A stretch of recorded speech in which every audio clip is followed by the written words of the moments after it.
Same thing. প্রথমে আমরা image apply ইমেজে গিয়ে আমরা এখানে অনেকগুলো অপশন আছে ব্লেন্ডিং, আমাদের সব কিছু নিয়ে আমরা এখন ডিটেলস কিছু শিখব না, আমরা জাস্ট এই মুহূর্তে এই দুইটা অপশন নিয়ে আমরা কাজ করব। ব্লেন্ডিং অপশনে আমাদের অনেকগুলো অপশন, ডিটেলস আমরা এগুলো নিয়ে আলোচনা করবো। মাল্টিপ্লাই, স্ক্রিন, এই যে সফট লাইট, হার্ড লাইট। এখন আমরা একটা সফট লাইট হিসেবে নিয়ে দিচ্ছি, ইমেজে আমরা সফট লাইট নিয়ে দেবো, আর অপাসিটি 50% করে দেবো, এইটুকু। এখানে দেখেন এটুকুতে একটা চেঞ্জ চলে আসছে। এই দেখেন প্রিভিউটা, আমরা যদি প্রিভিউটা অফ করি তাহলে, এবং যে প্রিভিউটা অফ করি তাহলে দেখা যাবে যে এই ইমেজের মধ্যে অনেক দাগ টাগ আছে, কিন্তু আমরা যে প্রিভিউ যে আমরা যে সেট করেছি দেখা যাচ্ছে সেটা হলো এখানে কমে গেছে। ওকে, যেই আমরা এখন আমাদের ইমেজটাকে আমরা কি করব, স্মার্ট অবজেক্টে কনভার্ট করব। স্মার্ট অবজেক্টে কনভার্ট করা একেবারে সহজ। এখানে রাইট ক্লিক করে আমরা কনভার্ট টু স্মার্ট অবজেক্ট। এরপর আমরা একটা ফিল্টার অপশন ইউজ করব, ফিল্টার, ব্লার, সারফেস ব্লার। এগুলো নিয়ে ডিটেলস, সবগুলো ব্লার নিয়ে আমরা ডিটেলস কথা বলবো পরবর্তীতে। সারফেস ব্লার, এইখানে দেখেন আমরা আমাদের এই যে এটা প্রিভিউ দেখে আমরা আমাদের ইয়ে অনুযায়ী এখানে রেডিয়াস কমাইতে পারি, বাড়াইতে পারি।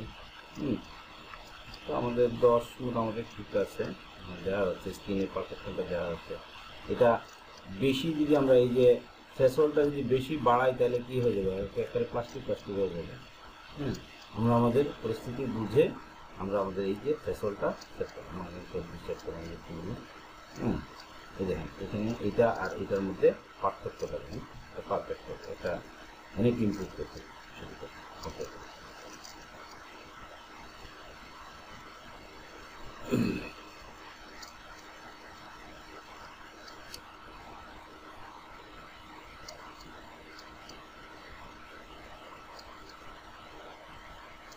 আমরা একটু ওয়েট করি। এখন দেখেন এই ছবিতে, এই যে এখানে যদি আমরা ক্লিক করি তাহলে দেখেন আগে কি অবস্থায় ছবিটা ছিল আর এখন কি অবস্থা।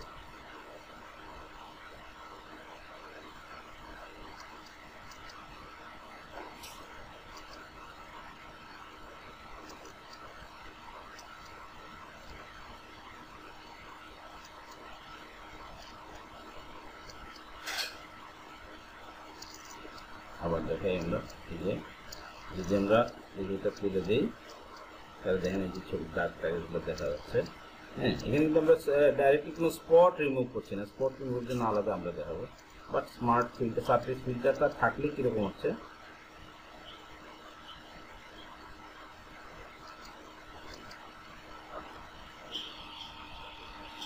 এখন কিন্তু পুরা ইমেজটাতে একটা ব্লার হয়েছে। তা আমাদের যে টার্গেট অংশটা, এই যে ফেসের এই অংশটাই হচ্ছে আমাদের টার্গেট। বাকি অংশটা আমরা করি কি ব্লার থেকে মুক্ত হতে, সেটার জন্য আমরা কি করব, এই যে স্মার্ট ফিল্টারে গিয়ে স্মার্ট ফিল্টারে ক্লিক করব। এখানে ক্লিক করে আমরা ব্রাশ টুলটা নিয়ে আসবো। আমাদের ব্রাশটা আমরা গতদিন শিখছি, যেটা হচ্ছে ব্রাশ টুলের অল্ট ধরে যদি আমরা রাইট বাটনে ডান দিকে মুভ করি তাহলে কি হবে, এটা বড় হবে, বাম দিকে মুভ করলে এটা কি হবে, ছোট হবে। আমরা মোটামুটি এরকম একটা সাইজ দিলে, যেমন আমাদের এইখানে এই ব্লাডটার দরকার নেই, এটা আমাদের যেরকম আছে সেরকম হলে এই অংশটাকে ব্লার দেবে, আমাদের ফেসের অংশটাতে আমাদের ব্লার হলে চলবে। এখন সেই জন্য সরি আমি একটু ভুল করছি, যে ব্রাশের কালার, অর্থাৎ আমি অরিজিনাল ইমেজটা শো করাতে পারছি, সেই ক্ষেত্রে আমরা কি করব, আমাদের ব্রাশের কালারটা কি থাকতে হবে, ফোরগ্রাউন্ডের কালারটা কি থাকবে, ব্ল্যাক। আমরা এক্স দিয়ে টগল করতে পারি, এই যে এটার মধ্যে আমরা এই যে কালার ইন্টারচেঞ্জের জন্য এক্স দিলে, আবার এক্স দিলে কি হবে, সাদা হবে, আবার এক্স দিলে কালো হয়ে যাচ্ছে।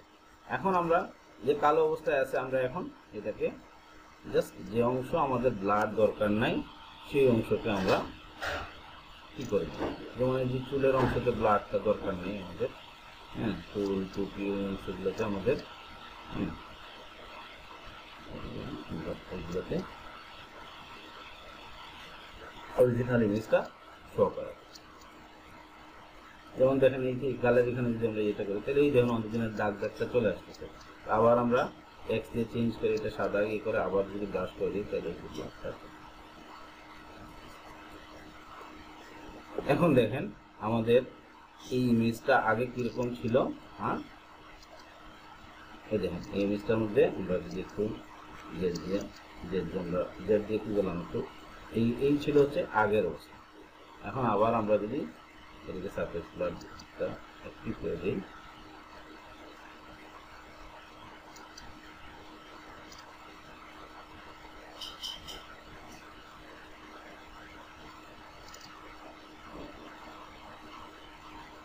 আমি আজকে আসলে যে কম্পিউটারটাতে করতেছি এটা অনেক স্লো, আমার কম্পিউটারটা রেকর্ডিং এর সমস্যার কারণে এখানে করতে পারছি।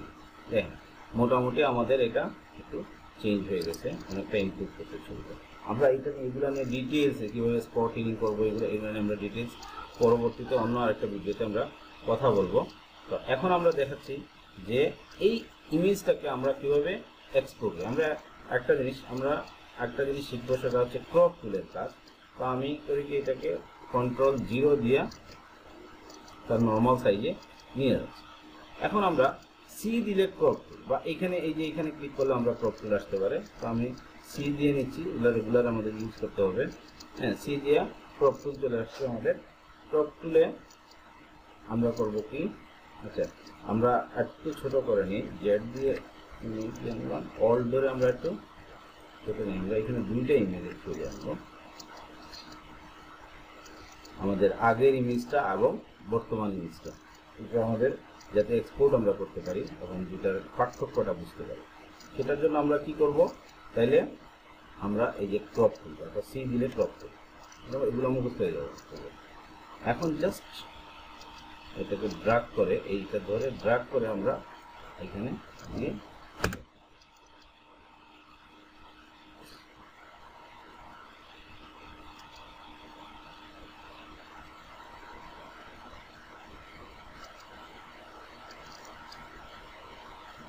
তাদের কম্পিউটার এত সময় নিবে না, আসলে আমার একটা ল্যাপটপের মধ্যে করতেছি, মূল কম্পিউটারটাতে সমস্যা। এই জন্য আজকে আপনাদের যেহেতু নিজের দেওয়ার জন্য বলছি আমি, সেই জন্য এখানে করে নিচ্ছি।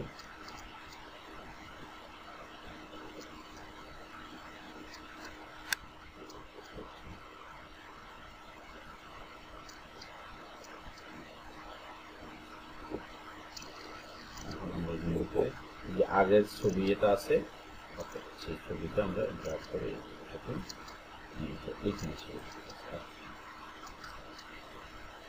এইটাকে জাস্ট আমরা ড্রাগ করে অর্থাৎ এটা।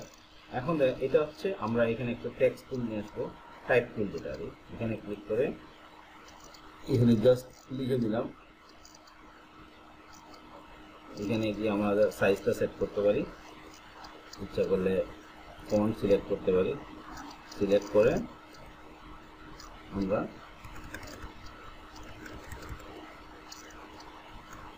লিখে নিই, এটা হচ্ছে বিফোর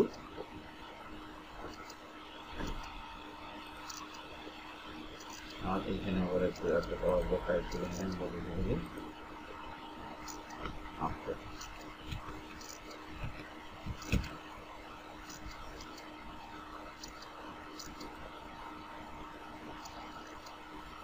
Ctrl+0 দিয়ে যে বিফোর আফটার, আপনারা ইচ্ছে করে কালার করে নিতে, কালারটা চেঞ্জ করে সিলেক্ট করে আমরা এখান থেকে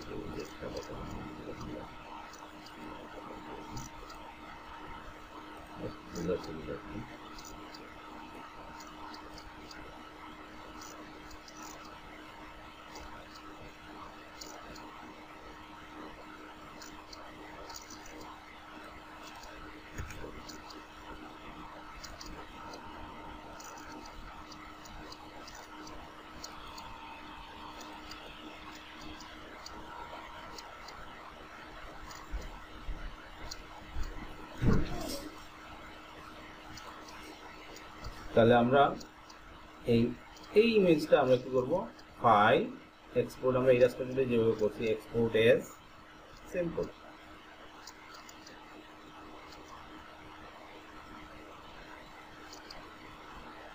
ইমেজ,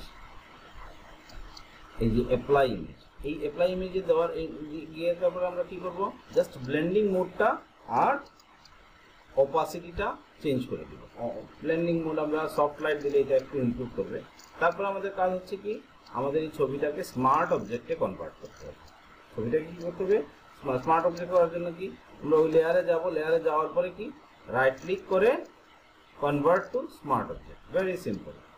তারপরে আমরা কি করব, ফিল্টার অপশনে যাব, ফিল্টার অপশনে যাওয়ার পরে ব্লার, সারফেস ব্লার, সারফেস ব্লারে করলে আমরা ওইখানে একটা দুইটা পয়েন্ট আছে, একটা দুইটা থ্রেশহোল্ড আছে, সেই থ্রেশহোল্ডগুলো আমরা সেট করে দিব। সেটা আপনার ইচ্ছা মতো, আপনার ইয়ে মতো আপনি অবজার্ভ করবেন ওই ছবি অনুযায়ী। হ্যাঁ, আপনি রেডিয়াসটা ঠিক করবেন, আর আরেকটা ইয়ে আছে, এই দুইটা সেট করলেই আমাদের কাজটা হয়ে গেছে, এইটুকুই।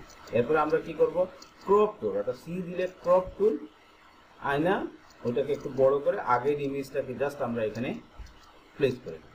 তাইলে আমরা বিফোর আর আফটার ইমেজের দুইটার পার্থক্য আমরা এখানে দেখতে পাবো। আপনি ইচ্ছা করলে এখানে একটু বিফোর আফটার বা আপনার যেটা ইচ্ছা আপনি লিখে দেন, দিয়ে আপনি যে কোনো দিয়ে, অর্থাৎ আপনি এখন আপনার যে কোনো একটা ইমেজকে ইম্প্রোভাইজ করতে পারবেন। এইটুকু ছিল, এবং আমরা পরবর্তীতে এটাকে এক্সপোর্ট করে নিলাম, এক্সপোর্ট করে জেপিজি ইমেজ হিসেবে আমরা নিলাম। আমরা এইগুলো মেনুগুলো সম্পর্কে, সবগুলো সম্পর্কে ডিটেলস আলোচনা করবো। তাইলে আমাদের কাজ কি হবে, যে আমরা যে কোনো ছবিকে সিম্পল স্টেপ, একটা হচ্ছে এই ফিল্টারিং করব, প্রথমে ইমেজ অ্যাপ্লাই করব, অ্যাপ্লাই ইমেজে গিয়ে আমি যে দুটো ইয়ে বলছি সেটা করব, আর কি হচ্ছে এটা ফিল্টারিং, এইটুকুই কাজ। ইনশাআল্লাহ আমরা এটা করতে পারবো।